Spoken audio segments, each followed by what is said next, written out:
Halo, apa kabar pendengar podcast? Terima kasih untuk Anda yang sampai saat ini mendengarkan podcast Reza Voice dan meluangkan waktu untuk bisa bersama-sama berbagi di podcast Reza Voice.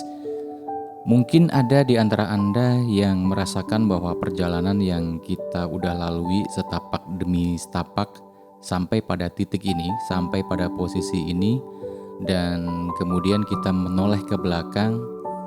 Ternyata kita melihat bahwa jalan yang kita lalui itu udah sedemikian jauh, sedemikian terjal, sedemikian menanjak, berliku, dan gak jarang di kanan kirinya ada halangan-halangan atau rintangan-rintangan yang membuat kita harus fighting dalam menaklukkan perjalanan sampai ke titik ini. Untuk itu rasanya gak berlebihan kalau kita kemudian mengapresiasi diri kita sendiri, mengingat apa yang udah kita tempuh selama ini dan membawa kita kepada titik ini. Walaupun mungkin belum dibilang sukses, mungkin juga udah dibilang sukses, tapi kalau dalam kacamata gue itu semuanya mempunyai arti masing-masing. Jadi sukses itu relatif dan parameter sukses itu kita sendiri yang menentukan. Nah, kembali ke jalan yang udah kita lewati itu yang sedemikian menanjak, sedemikian terjal dan lain sebagainya. Ada satu dua hal yang mungkin kita menyesali apa pilihan yang udah kita ambil, keputusan yang udah kita buat, kemudian jalan yang pernah kita lalui dan jalan itu membawa kita semakin jauh menuju ke titik ini. Mungkin ada penyesalan di sana. Ada hal yang seharusnya nggak terjadi dan kita merasakan bahwa hal itu adalah hal yang membuat kita menyesal terhadap keputusan yang kita ambil itu. Terus kemudian kita merasa bahwa hal itu bisa meruntuhkan kepercayaan diri kita atau bahkan meruntuhkan harga diri kita. Ya, itu hal yang wajar karena manusia itu tidak terlepas dari memori, dan memori itu kadang-kadang bisa membuat kita mengambil satu pelajaran sehingga jalan ke depan yang kita akan ambil itu adalah jalan yang sudah dianalisa sedemikian rupa dari pengalaman-pengalaman yang udah pernah kita lewati.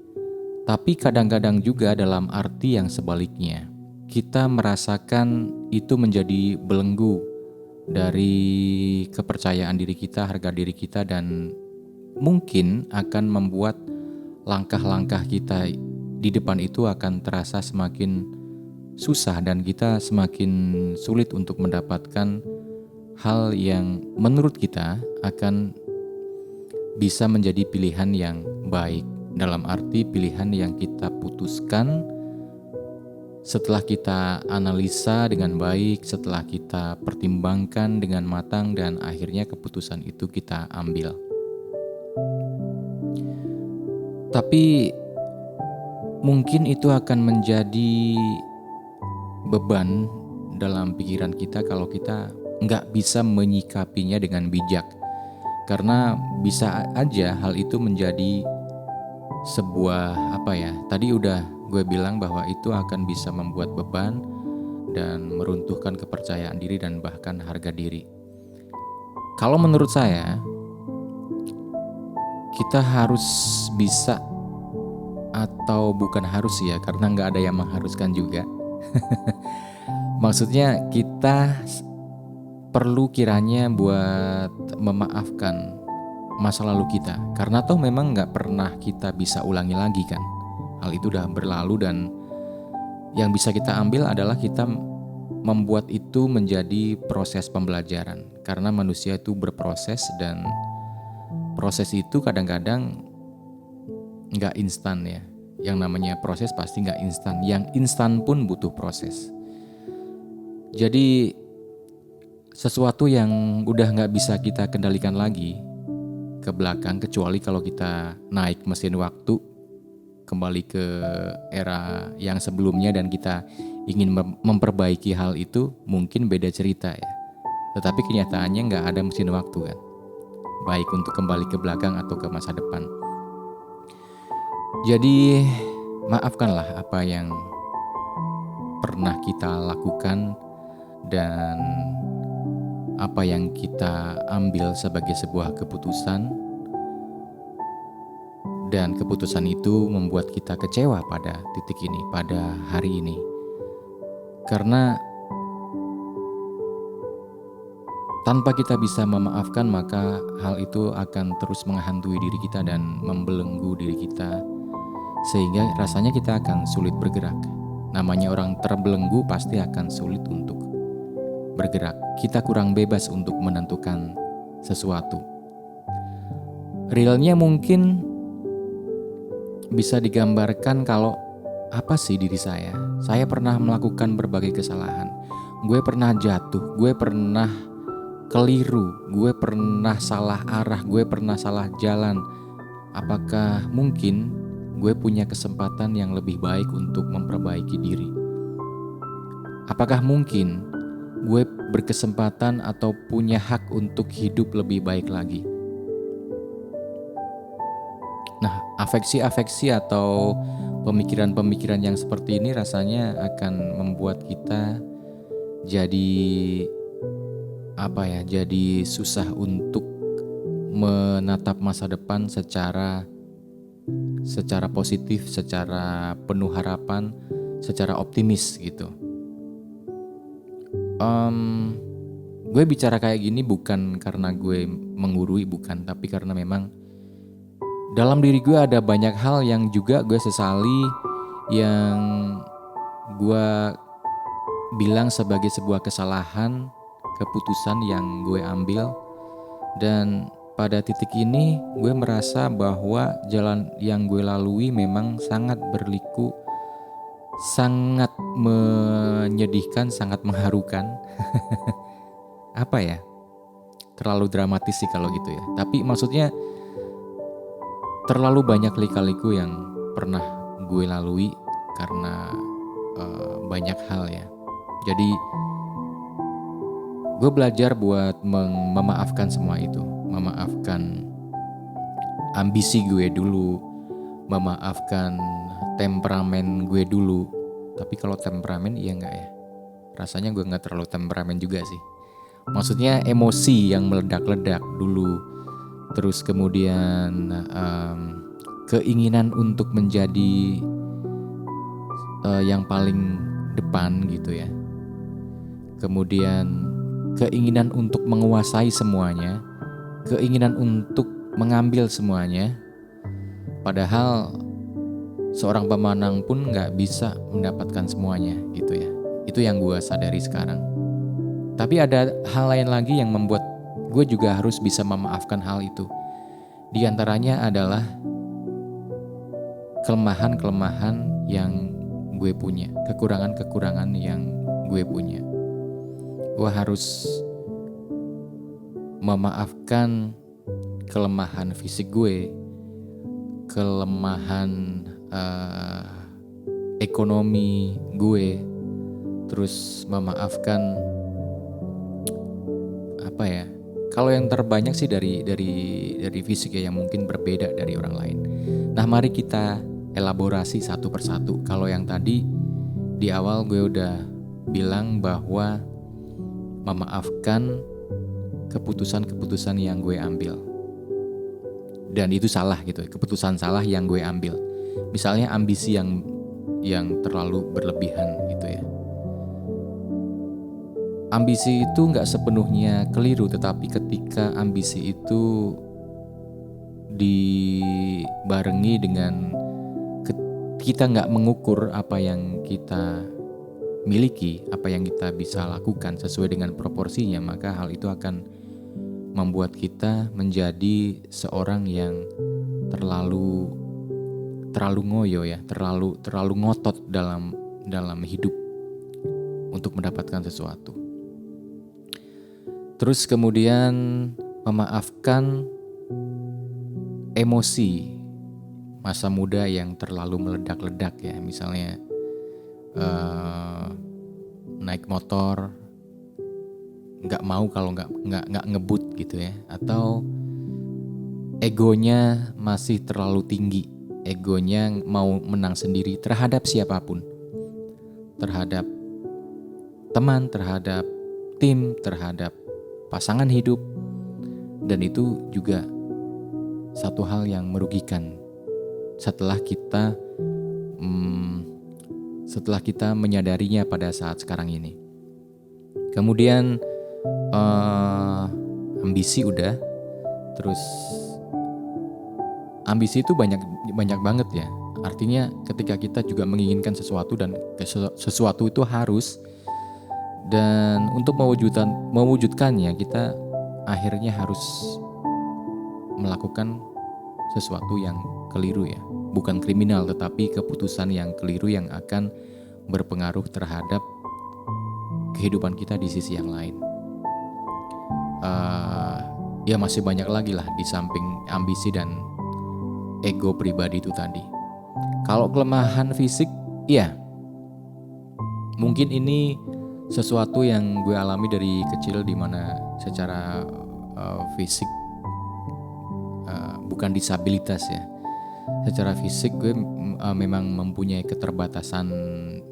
Misalnya gue nggak bisa olahraga yang memang membutuhkan fisik yang sangat kuat kayak gitu.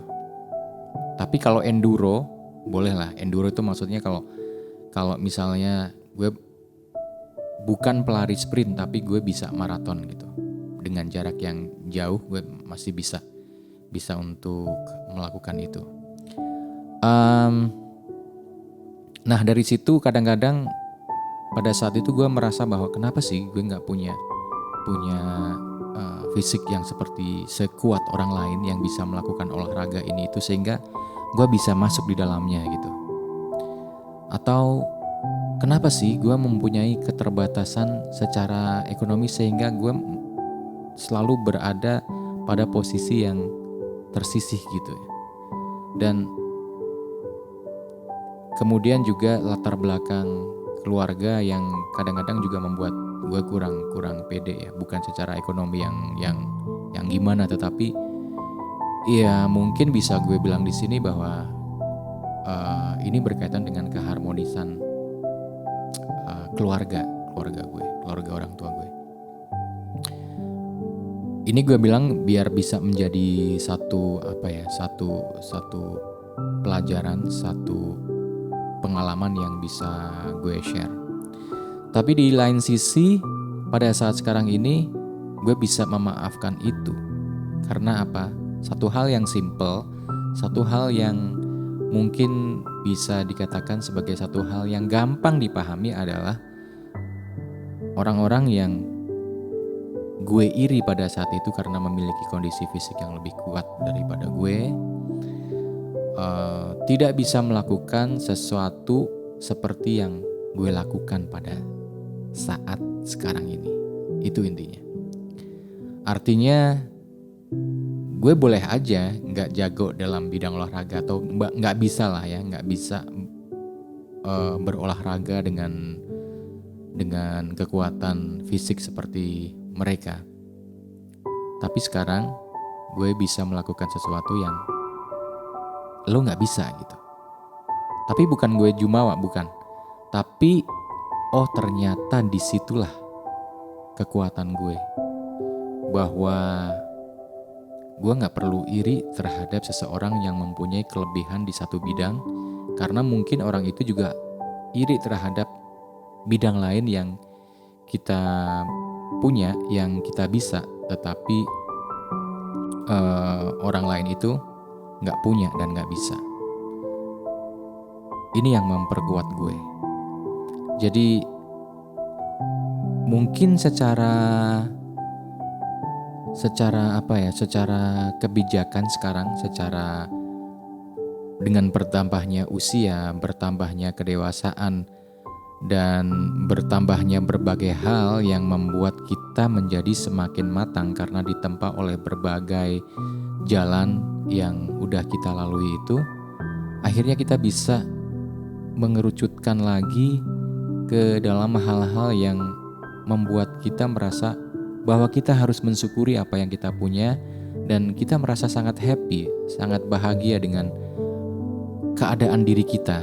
Dan gue memaafkan diri gue yang dulu. Dan sekarang gue merasa bahagia, merasa happy dan merasa bersyukur dengan keadaan gue sekarang ini. Menurut gue itu yang paling penting, sehingga kita merasa bahwa hidup ini memiliki arti, seenggaknya bagi diri kita sendiri atau bagi orang-orang lain yang dekat dengan kita. Dan itu membuat kita menjadi semakin rileks dalam menjalani hidup, semakin bisa berpikir yang strategis, semakin bisa menikmati hal-hal terkecil dalam hidup, hal-hal yang nggak kita sangka-sangka, ternyata hal itu bisa membuat kita menjadi bahagia. Misalnya dengan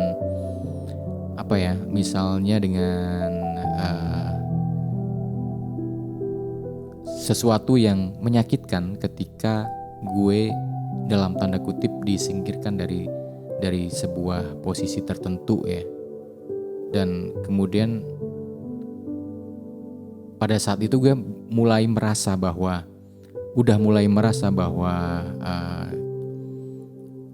kita harus bisa berpikir ada apa di balik sesuatu. Maka gue nggak terlalu merasa dicampakkan gitu, nggak terlalu merasa bahwa gue itu diperlakukan secara tidak adil, karena ya udah, apa yang ada dalam diri gue sekarang ini gue sangat merasa bersyukur. Dan rasa bersyukur itu bisa menjadi satu titik tolak untuk kita bisa merancang rencana masa depan yang lebih baik lagi, rencana masa depan yang kita inginkan,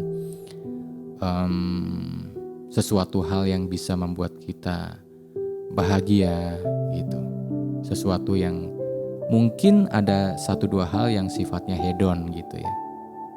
Dan menurut gue itu sebagai bagian dari kita berusaha untuk mengapresiasi diri kita sendiri.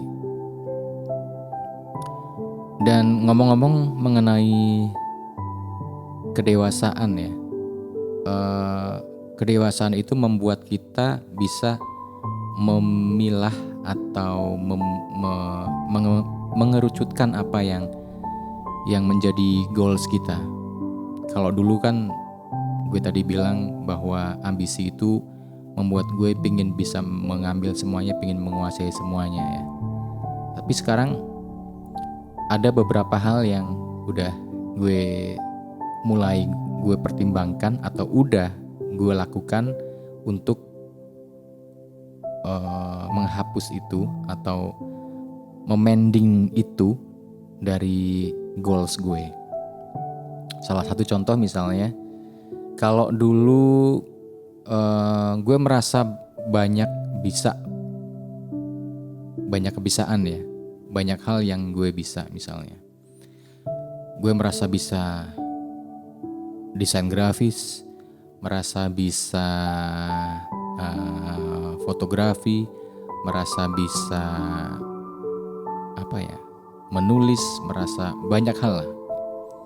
Dan pada titik sekarang ini gue udah mulai mengerucut dan mendudukkan sesuatu yang gue nggak bisa berkompetisi di dalamnya untuk gue singkirin.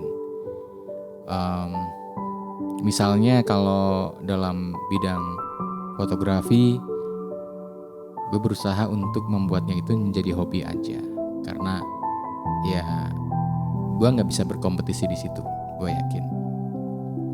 Terus desain juga seperti itu, sama kasusnya seperti itu. Jadi ya gue karena gue suka aja dan gue nggak mau berkompetisi di sini. Karena satu hal yang gue bisa berkompetisi adalah di dunia voice over talent gitu. Maka disitulah jalan yang gue ambil, yang gue bener-bener fokus, yang gue menjadikan sebagai sebuah kekuatan pada diri gue yang bisa membuat kehidupan gue secara psikologis dan material bisa gue bisa andalkan gitu. Jadi mulailah gue untuk membangun hal itu. Jadi sekitar berapa ya, 1 tahun, belum ada 2 tahun sih, 1 tahun lebih ya, gue secara profesional bekerja secara freelance ya, tapi menjadi seorang voice over talent. Dan it's work, gue gak perlu bergantung pada orang lain, meskipun diawali dengan sesuatu yang sederhana. Kalau dulu pada saat emosi, ego, ambisi lagi tinggi-tingginya, gue merasa bahwa studio gue ini harus terbaik, harus seketika itu juga terbaik. Karena gue pikir pada waktu itu ini kan buat kerja gitu ya. Tapi sekarang enggak, gue mulai bisa untuk mengaplikasinya secara bertahap ya. Misalnya dengan headset yang gue pakai ini bukan headset untuk recording. Ini adalah headset gaming, dimana pada saat gue monitor untuk rekaman kemudian mastering, gue harus benar-benar jeli. Karena apa? Karena headset ini menipu gue.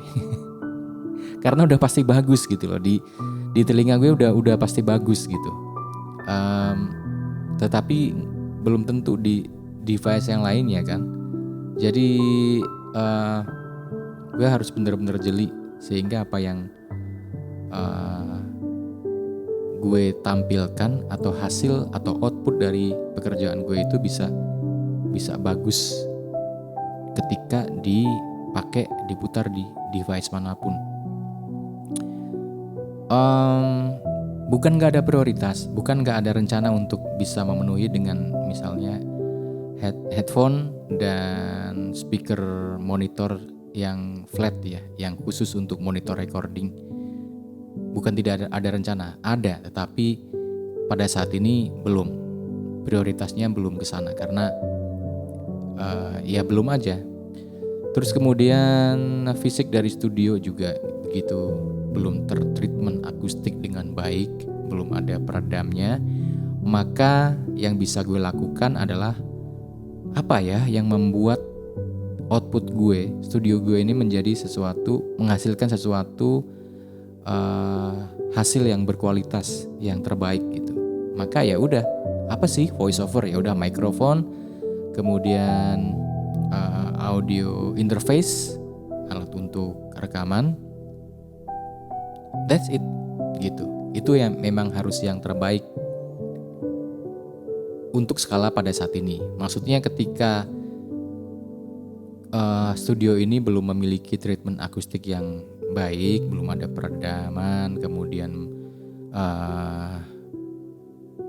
belum bisa mengatasi reverb ruangan dengan baik, maka ya udah, yang seharusnya gue memakai mikrofon kondenser, gue harus memakai mikrofon yang dynamic untuk bisa mengatasi hal itu. Ya gitu-gitu aja gitu ya. Tetapi audio interface harus yang terbaik untuk saat ini. Maksudnya ada yang lebih baik lagi yang gue rencanakan untuk harus dipenuhi, tapi saat ini ya yang terbaik pada skala yang lebih kecil gitu aja sih. Kok sampai ke situ ya? Ya udah, intinya gue pun lagi belajar untuk bisa memaafkan masa lalu, memaafkan kelemahan kita, karena pasti Tuhan tidak akan menciptakan sesuatu yang sia-sia.